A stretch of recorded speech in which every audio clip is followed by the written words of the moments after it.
Hello, welcome to the third lesson in our fourth unit, Trigonometry, in our grade 11 University College math class. Today we're looking at applying the primary trig ratios to angles of elevation and depression. So our big learning today, I guess two things. The first is what is an angle of elevation and what is an angle of depression. And then we're going to be using primary trig ratios in the context of word problems to find either angles or side lengths. So, what is an angle of elevation? Well, as you can see, I've drawn it here, and I'll zoom in a little bit so we can get a look at it. The idea behind an angle of elevation is that an angle of elevation begins from, and I've sort of drawn it over here. This is an eyeball, obviously.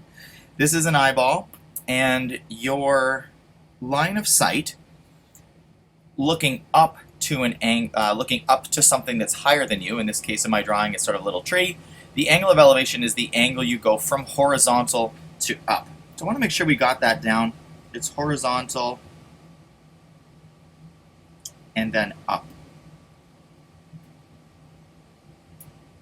Maybe we'll put upwards. So it's horizontal upwards. And I think that one is easier for students to understand than the one we're going to look at next, which is angles of depression. But for angles of elevation, if you consider that you're going to be looking straight and then up to something, that is going to be your angle of elevation.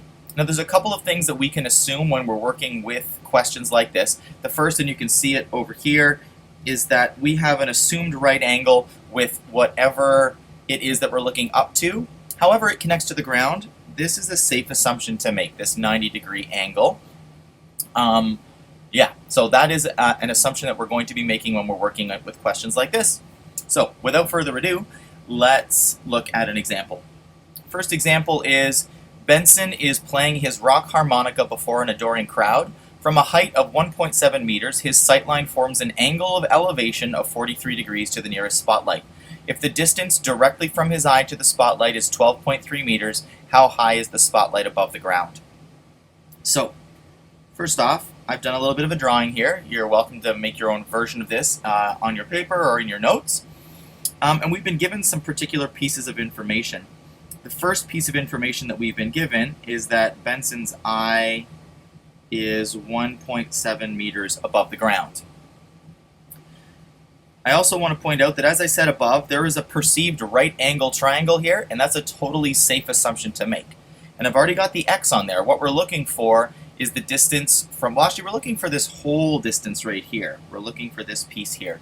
But in order to do that, given that we already have 1.7 over here, we just need to find that piece from Benson's eye height up to the actual spotlight itself.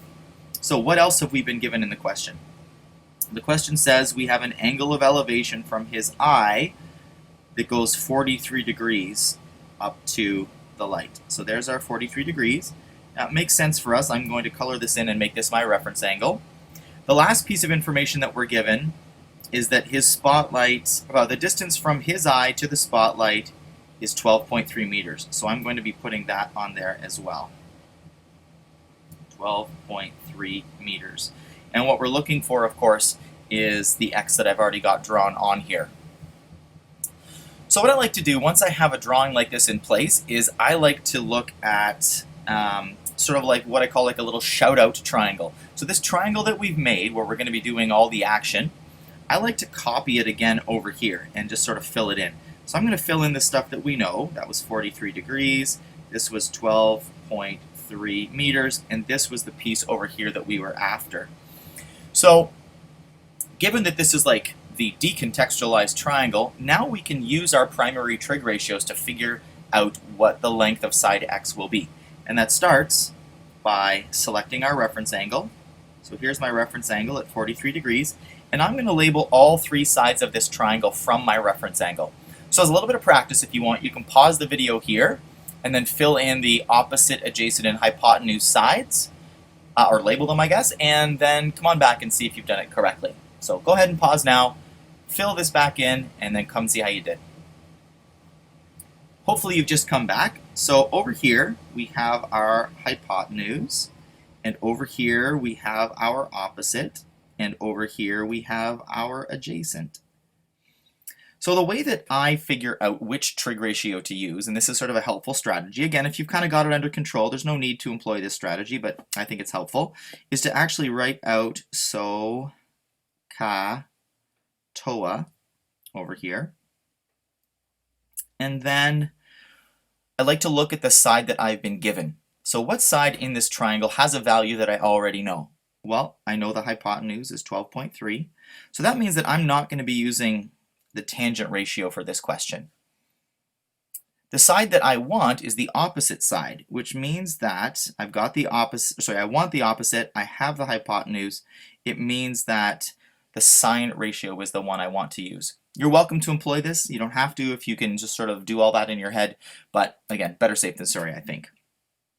So the sine of our 43 degrees then will equal the opposite side, which we don't know, over the hypotenuse, which is 12.3.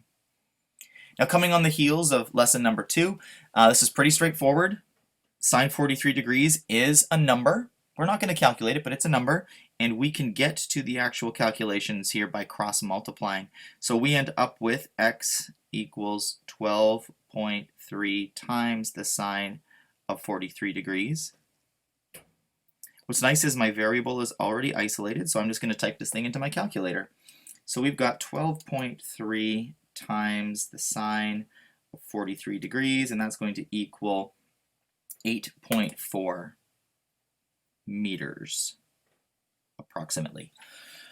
So we have found the height from Benson's eyeball all the way up to the spotlight as being 8.4 meters. However, the total height is not just 8.4 meters, it's the 8.4 meters that we found added to the original height of Benson's eye above the ground, which if we look at our diagram, I believe was 1.7 meters. I'm going to double check that in the question. Yeah, 1.7 meters.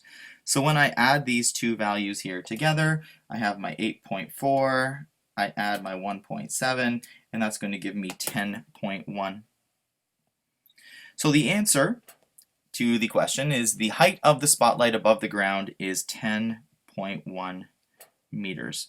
Now I'll just wait a second here on this screen that has sort of all the calculations on it. If you want to copy this down, because I sort of had some things filled out in advance, maybe just hit a pause on this thing and then copy it out. Otherwise, we are going to head over to the second half of this lesson, which is figuring out or using angles of depression. I'm going to do that in a second video, just to keep the videos a little bit shorter today, since I can. So once you've got this under control and you're ready, head over to watch the second half of this lesson, which will be looking at angles of depression.